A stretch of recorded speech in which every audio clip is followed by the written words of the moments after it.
பர்திமேயு சுவிசேஷ ஊழியங்கள் வழங்கும் நற்செய்தி நேரம். தேவ செய்தி பாஸ்டர் ஆர். அகஸ்டின். இந்த நாளில் உங்களோடு பேசி வருகிறேன். திருடன் அகப்படும் நாளில் என் ஜனமாகி இஸ்ரவேல் வெட்கப்படும். எப்படி அந்த திருடன் வெட்கப்படுறானோ அதை போல என் ஜனமும் வெட்கப்படும் என்று ஆண்டவர் எழுதி வைத்தார் எரேமியாவை கொண்டு. ஏன்னா திருடன் அகப்படுற நாளில் வெட்கப்படுகிறது போல என் ஜனமாகி இஸ்ரவேலும் வெட்கப்படும்னார். ஏன்னா ஆண்டவர் அறிஞ்சவன் துணிகரமாக பாவம் செய்யக்கூடாது, கண்டிப்பாக வெட்கப்பட்டே தீருவான். நீங்கள் கேட்கலாம், யோசேப்பு ரொம்ப பரிசுத்தமாக தான் இருந்தான், அவனுக்கு என்ன கிடச்சி? சிறைச்சாலை தானே கிடச்சிங்களாம். ஏன்னா அவன் ஓடுனான், உதறிட்டு ஓடுனான், ரொம்ப டைலாக்லாம் பேசினான். என்ன பேசினான்? இந்த வீட்டிலே என்னிலும் பெரியவன் ஒருவனும் இல்லை, அப்படி இருக்க உன்னை தவிர வேறொன்றை எனக்கு விலக்கி வைக்கவில்லை. அப்படி இருக்க இந்த துணிகரமான பாவத்திற்கு உடன்பட்டு தேவனுக்கு விரோதமாய் பாவம் செய்வது எப்படின்னாலே அவனுக்கு ஆண்டவர் நீதி செய்தாரா? அன்னைக்கு ஒரு அம்மா கேட்டாங்க, தப்பே செய்யாம அவன் மேலே குற்றம் சாட்டப்பட்டதே சிறைக்கு அனுப்புனாரு. ஐயா, அவன் சகோதரர்களே என்ன குற்றம் இருந்துச்சு? அவனை தூக்கி வித்தாங்க. தேவனுடைய திட்டம் அதுதான். ஏன்னா அவன் எகிப்துக்கு எங்கிருந்து உயர்த்தப்படணும்? சிறைச்சாலையிலிருந்து. அரசாள புறப்படுவாரும் உண்டு, ராஜாங்கத்தில் பிறந்து ஏழையாவாரும் உண்டு. பிரசங்கி 4:14 அந்த வசனத்தை எல்லாரும் தேடி அனுப்புகிறாங்க. ஆண்டவர் நிச்சயமாக ஒரு திட்டம் இல்லாமல் அவனை அனுப்பவே இல்லை. ஏன்னா அவர் காண்கிற தேவன். ஒரு நாள் ஏற்ற வேலை வர வச்சு அவனை உயர்த்தினார். கொஞ்சம் கொஞ்சமாக இல்லை, டைரக்டாக அப்படியே ஷிஃப்ட் பண்ணார். எங்கேருந்து? சிறைச்சாலையிலிருந்து மந்திரியில் அரசனுக்கு மேலிடத்துல. பார்வோன் 2வது இடம் தான். சொல்லப்போனால் ராஜா அவன் தான். அவனு சொல்கிறான், இனிமேல் எவனும் உன்னுடைய உத்தரவு இல்லாமல் கையை ஆட்டவும் காலையும் ஆட்டவும் கூடாது. பார், எகிப்து தேசம் முழுவதும் உனக்கு முன்பாக இருக்கிறதுன்னா. அப்படிப்பட்ட ஒரு ஆசீர்வாதம் வர்றதுக்கு சில உபத்திரவங்களும் இருக்கத்தான் செய்யும். எனக்கு அன்பானுடைய எபிரேயர் 5:8 நாம் கற்றுக்கொள்ள வேண்டியது என்ன தெரியுமா? கீழ்ப்படிதல்ங்கிறது இயேசுவோடு தான் பார்க்கணும். எபிரேயர் 5:8 என்ன எழுதப்பட்டிருக்கிறது? அவர் குமாரனாய் இருந்தும் பட்ட பாடுகளினாலே கீழ்ப்படிதலை கற்றுக்கொண்டு தாம் பூரணரான பின்பு தமக்கு கீழ்ப்படுகிற யாவரும் நித்திய ரட்சிப்பை அடைப்பதற்கு காரணமாகிவிட்டார். அதனால இந்த யோசேப்பு இன்றைக்கு இயேசுவுக்கு அடையாளமாக மாறுறதுக்கு உபத்திரவப்படுத்தப்பட்டான். தன் சகோதரர்களால் பகைக்கப்பட்டான், துரத்தப்பட்டான், தூக்கி எறியப்பட்டான், சிறைச்சாலையில் குற்றமே இல்லாமல் தள்ளப்பட்டான். ஆனால் கர்த்தர் அவனை உயர்த்தினார். நீதி செய்த போது போத்திவார் மனைவி கடுக்கிடுத்திருப்பா. பார்வோன் சொல்கிறான், நான் பேருக்கு ராஜா, நீ இந்த எகிப்துக்கு நீதாப்பா ராஜா. அப்போ நினச்சிருப்பா, எங்கே நம்மளை காட்டி கொடுத்துருவானோ நினச்சிருந்தா பழி வாங்கி இருக்கலாம். யோசேப்புக்கு அந்த எண்ணமே கிடையாது. எனக்கு அன்பானவர்களே, கர்த்தருக்கு பயந்து அவருடைய வழிகளில் நடக்கிறவர்கள் பாக்கியவான்கள். உங்கள் வேதாகமத்தை தயவு செய்து எங்கே இருந்தாலும் சரி தேடி கையில் எடுத்து 2 ராஜாக்களின் புஸ்தகம் 5ஆம் அதிகாரம் 20ஆம் வசனத்திலிருந்து திருப்பிக்கிறீங்களா? 2 ராஜாக்களை காட்டினேன். இப்போ ஒரு தீர்க்கதரிசி, அவர்கிட்ட வேலை பார்க்குறவன். இன்னும் சொல்லப்போனால் 3வது இடத்துல எலிசாவுக்கு பின்னாடி இவன் தான் தீர்க்கதரிசியாக வர வேண்டியவன்.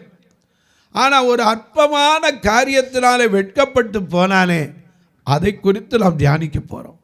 உங்களுடைய வேதத்தை 2 ராஜாக்கள் 5ஆம் அதிகாரம் 20ஆம் வசனத்திலிருந்து திருப்பி வச்சுக்கிறீங்களா?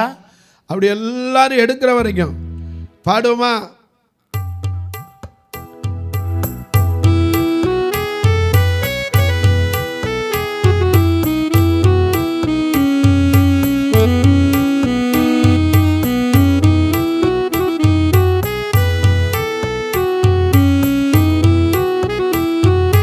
இயேசுவையே துதி செய் நீ மனமே, இயேசுவையே துதி செய், இயேசுவையே துதி செய் நீ மனமே, இயேசுவையே துதி செய், இயேசுவையே துதி செய்,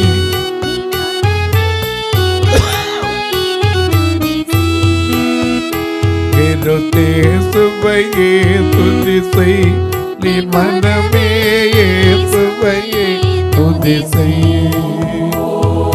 வாசலுகாத பராபரவஸ்து, வாசலுகாத பராபரவஸ்து, நேசகுமார பியான கிறிஸ்து, இயேசுவையே துதி செய் நீ மனமே, இயேசுவையே துதி செய், இயேசுவையே துதி செய் நீ மனமே, இயேசுவையே துதி செய்.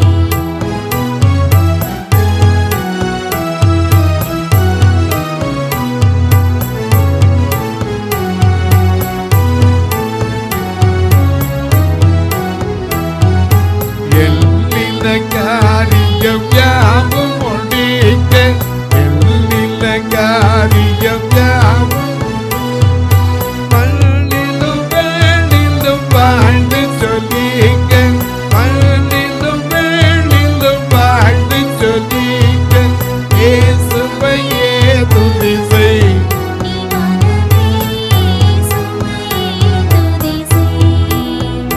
இயேசுவையே துதி செய்,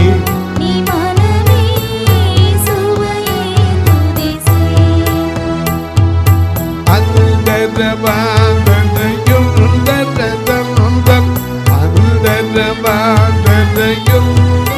தரம் சுந்தரம் மிகுந்த சகுந்தரநந்தம், இயேசுவையே துதி செய், இயேசுவையே துதி செய், இயேசுவையே துதி செய் நீ மனமே, துதி செய். எல்லாம் எடுத்திருப்பீங்க.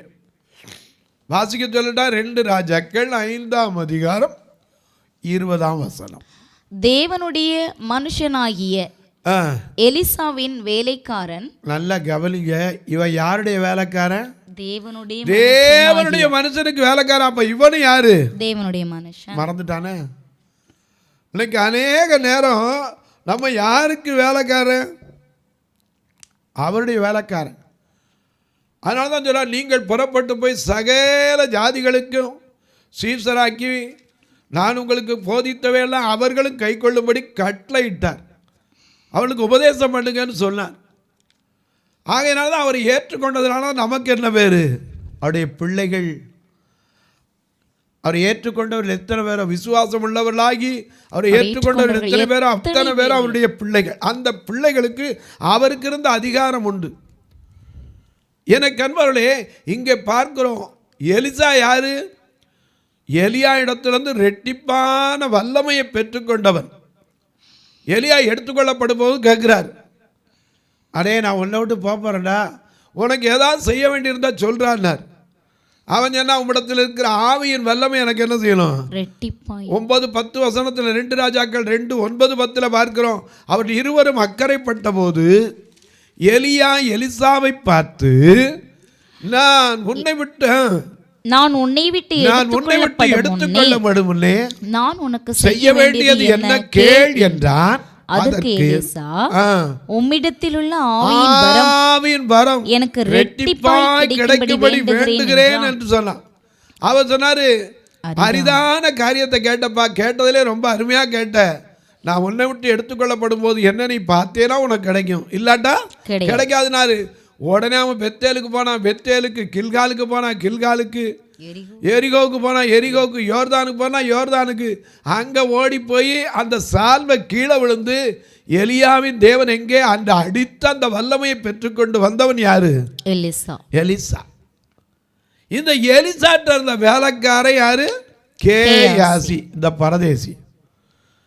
எனக்கு அன்பார்களே, நாமளும் அப்படித்தான். பரலோக ராஜ்ய வாசி பரன் இயேசுவை நீ விசுவாசி, புவியாளும் பரதேசி உன் வாழ்வை தினம் யோசி. சிஸ்டர் சாராள் நவரோஜி பாடினாங்க. எனக்கு அன்பானவர்களே, வேலை பார்க்குற இடத்த சொன்னாலே ஆசீர்வாதம். இன்னைக்கு நம்ம சொல்கிறோம்ல, எங்கே வளர்க்குறீங்க? நான் அரசாங்கத்தில் வளர்க்குறேன். நீங்கள் எங்கே வளர்க்கு? கலெக்டர். கலெக்டர் சார் அப்படிங்கிறோம். வேலை பார்க்குறத வச்சா ஒரு மனுஷனை எடை போடுற காலம். பொண்ணு பார்க்க வர்றவங்க கூட பொண்ணு எங்கே வேலை பார்க்குது, ஏன்னா சம்பளம் நிரந்தரமா, அதைத்தானே பார்க்குறேன். இன்னைக்கு பொண்ணை பார்க்குறது இல்லை, பொண்ணு வாங்குகிற பணத்தை தான் பார்க்குறாங்க. அப்படி உண்மையிலேயே பொண்ணு வாங்க வந்தானா எரியதுற மாதிரி அவன் வாங்கிட்டு வருவான். இவர் பொண்ணை வச்சு பாய் தலைமுறை சாப்பிட தேடிக்கிறாரு. போகட்டும், இதை குறித்து நான் குற்றம் சொல்லவில்லை. நாளை சொல்லுவீங்க வரதட்சணை பற்றி பேசுகிறாரு அம்பிக்க. உண்மையிலே வரதட்சணை பாவம் தானே. போகட்டும். இங்கே இருந்த இடம் எப்படிப்பட்ட இடம்? ரெட்டிப்பான வல்லமையை பெற்ற ஒரு தீர்க்கதரிசிட்ட வேலை ஆகிறான். ஆண்டவர் நினச்சா அந்த எலியாவை கொண்டு அவனுக்கு எந்த அற்புதத்தையும் செய்ய முடியும். ஏன்னா அந்த எலிசா உதாரணமாக சொல்லுவேன், எலியா செய்யாத அற்புதத்தை கூட அவர் செய்தான்.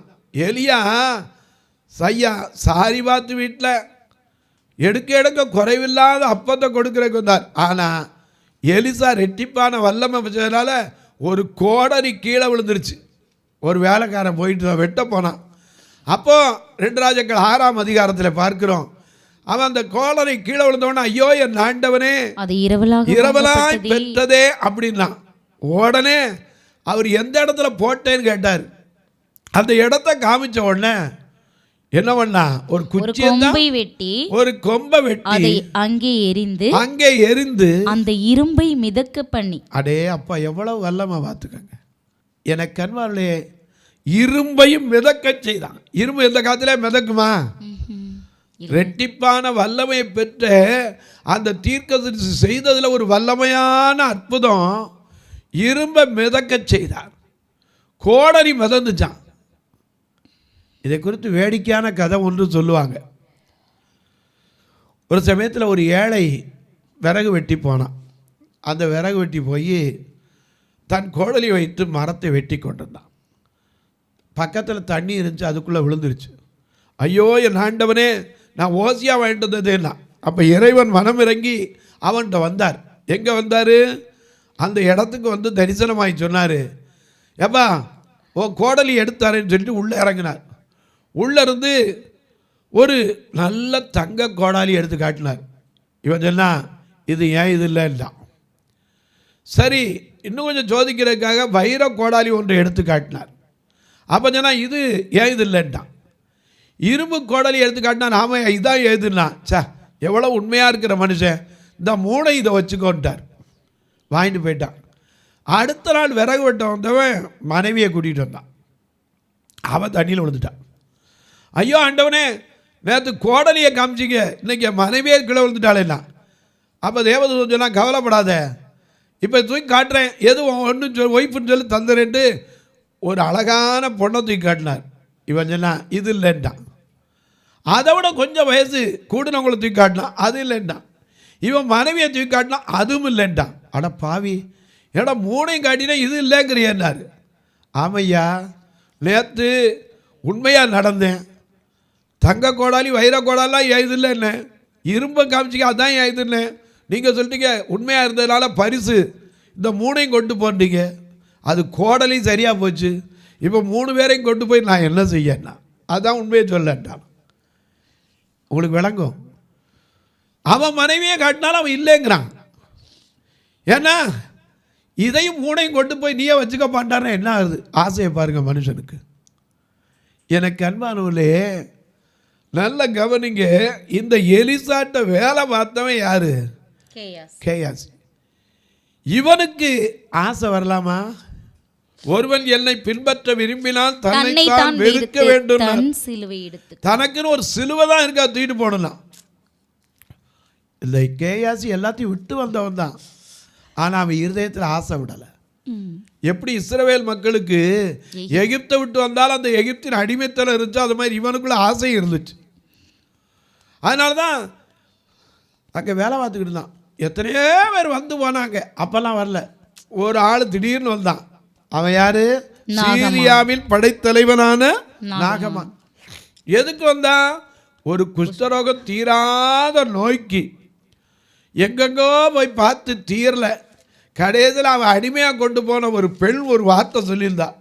எங்கள் ஊரில் ஒரு தீர்க்கதரிசி இருக்கார், அந்த தீர்க்கதரிசிட்ட போனால் எங்கள் எஜமா சுகமாயிருவார் அப்படின்னு தன் எஜமாட்டியாகிய நாகமான் மிஸ்ஸஸ் நாகமான்ட்ட சொன்னான். அவன் பேர் எழுதப்படலை.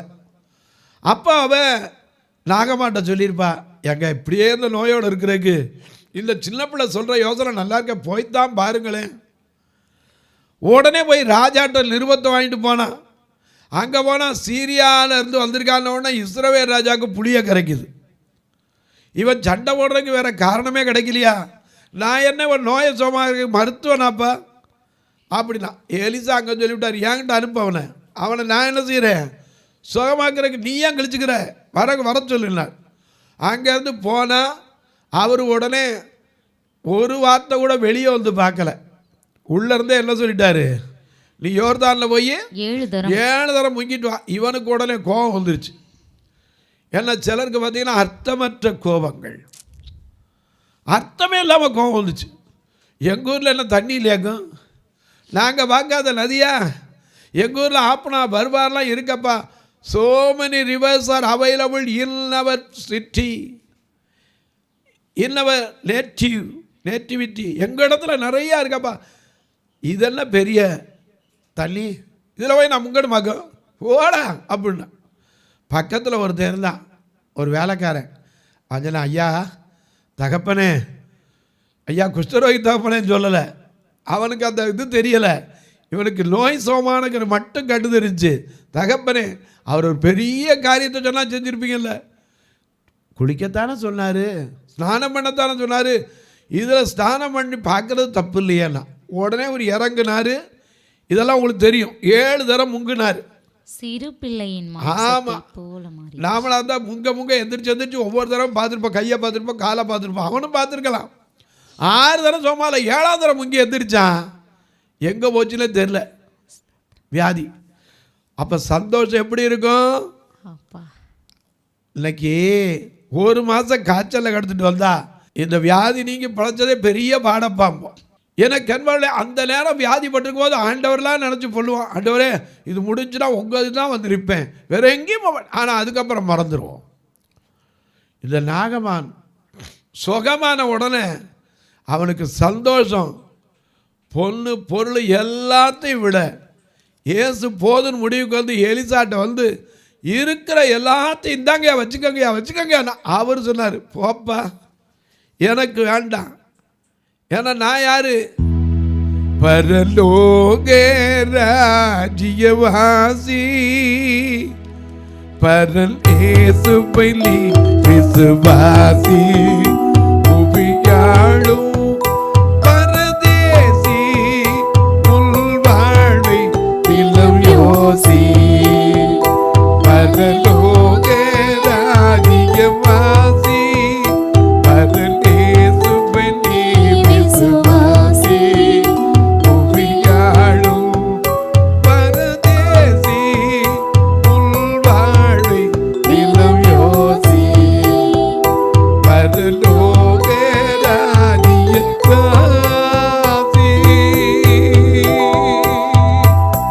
எபிரேயர் 11:9 கொஞ்சம் வாசிங்க. எபிரேயர் 11 அதிகாரம் 9ஆம் வசனத்துல இருந்து கொஞ்சம் வாசிக்க.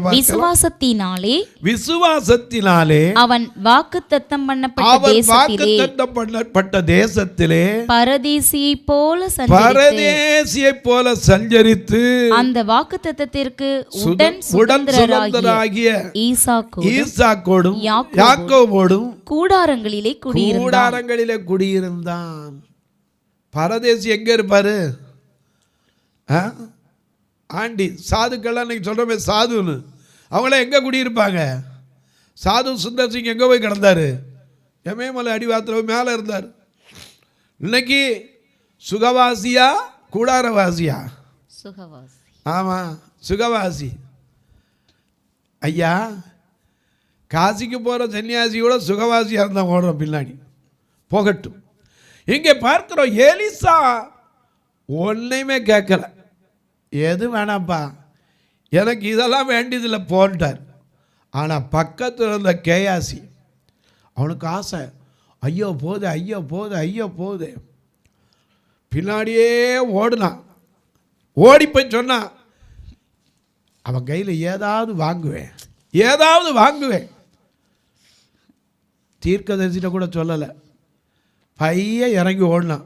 அவன் போன உடனே ஒரு வேலைக்காரன் ஓடியாரனோடு, வண்டி நிறுத்தமா என்ன தெரியல, அங்கேருந்து வர நிப்பாட்டு.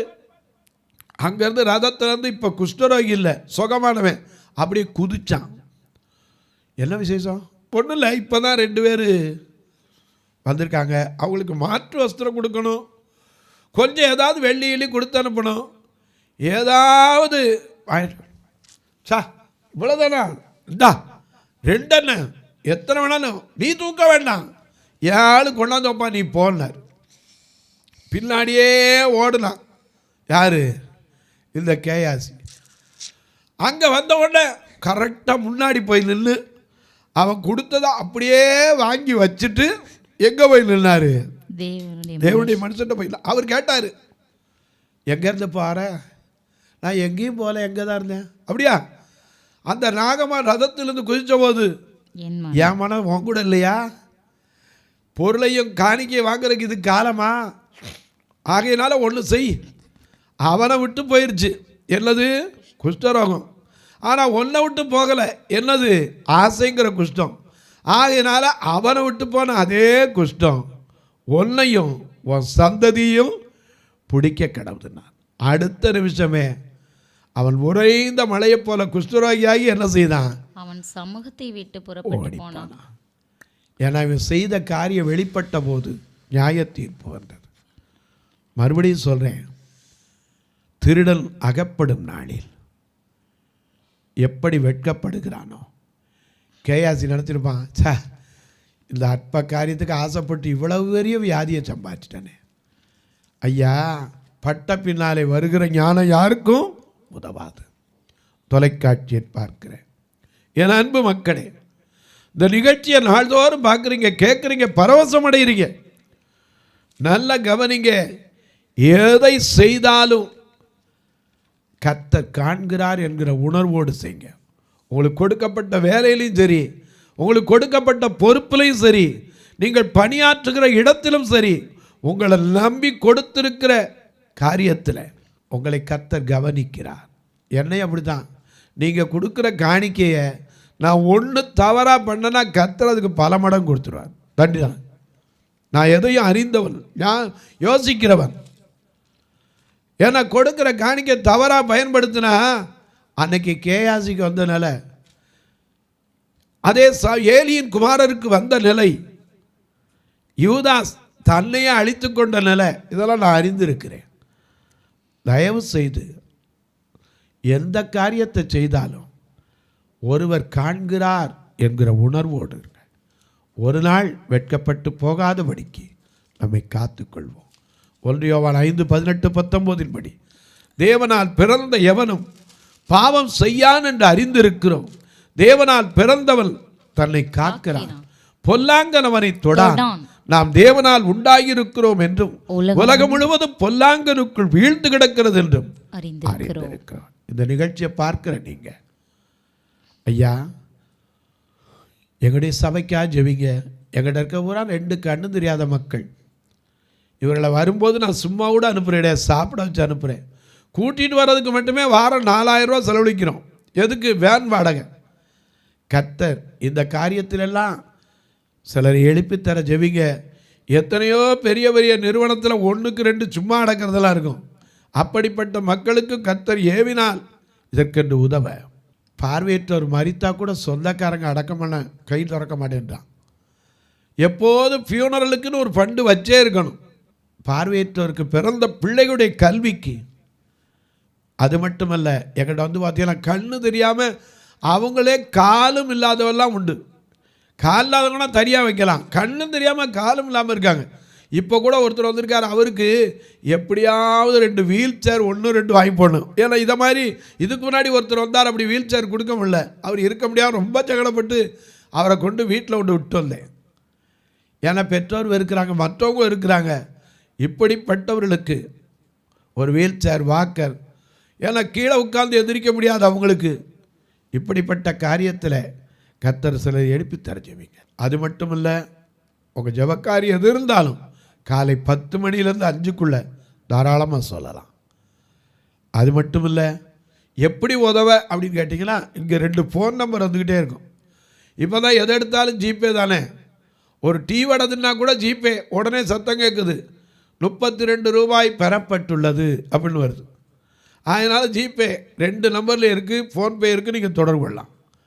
ஒருவேளை ஐயா நான் செய்கிற உதவிக்கு ஒரு ரிசிப்ட் கிடைக்கணும், வைக்கணும், ஏன்னா எங்கள் சூழ்நிலை அப்படின்னு சொன்னீங்கன்னா 8438852500 இந்த நம்பருக்கு நீங்கள் உங்கள் ஃபோன்லேருந்து ஜிபே அடித்து பாருங்கள். கூகுளில் பார்வையற்ற பரிதிமேயும் பார்வையற்றோர் சேரிட்டபிள் ட்ரஸ்ட்டில் கிடைக்கும். இந்த நம்பரில் நீங்கள் தொடர்பு கொண்டு அனுப்பிட்டு எனக்கும் சொல்லுவீங்கன்னா உங்கள் விலாசத்துக்கு ரசீதை அனுப்பி வைக்க முடியும். நீங்களும் அதை ஏற்றபடி பயன்படுத்தி கொள்ளலாம். இப்போ உங்களுக்காக ஜெபிக்கட்டுமா?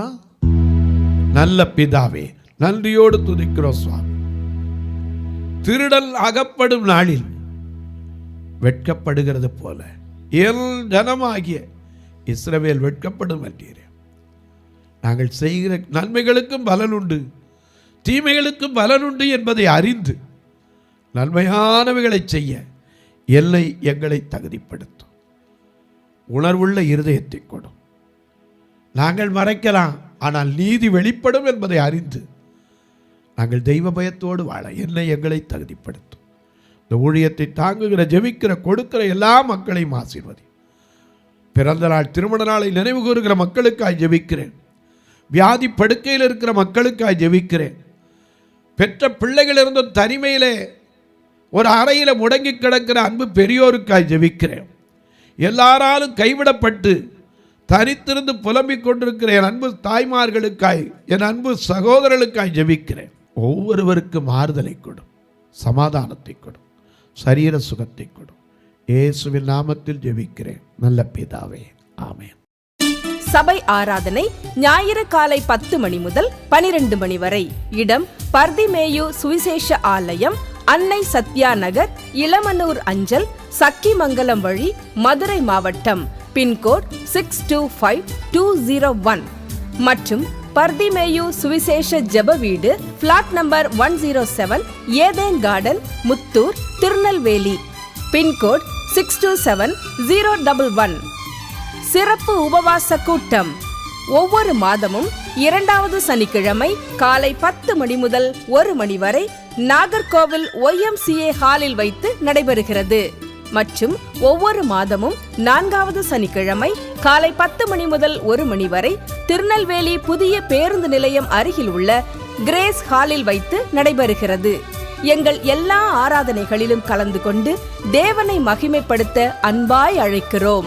உங்கள் உதாரத்துவமான காணிக்கைகளினால் இவ்வூழியத்தை தாங்க விரும்பினால் R Augustin, account number 5021364331, IFSC code IDIB 000B066, Indian bank, BP Kulam, Madurai. GPay number 9842181917, BGM ministries மற்றும் 9442559772, பிளைண்ட் மினிஸ்ட்ரீஸ், அகஸ்டின். உங்கள் தொடர்புக்கு பாஸ்டர் ஆர் அகஸ்டின், பர்திமேயு சுவிசேஷ ஊழியங்கள், நாகமலை, புதுக்கோட்டை, மதுரை 625019. தொலைபேசி எண்கள் 9842181917 மற்றும் 9442559772. கர்த்தர் தாமே உங்களை ஆசீர்வதிப்பாராக.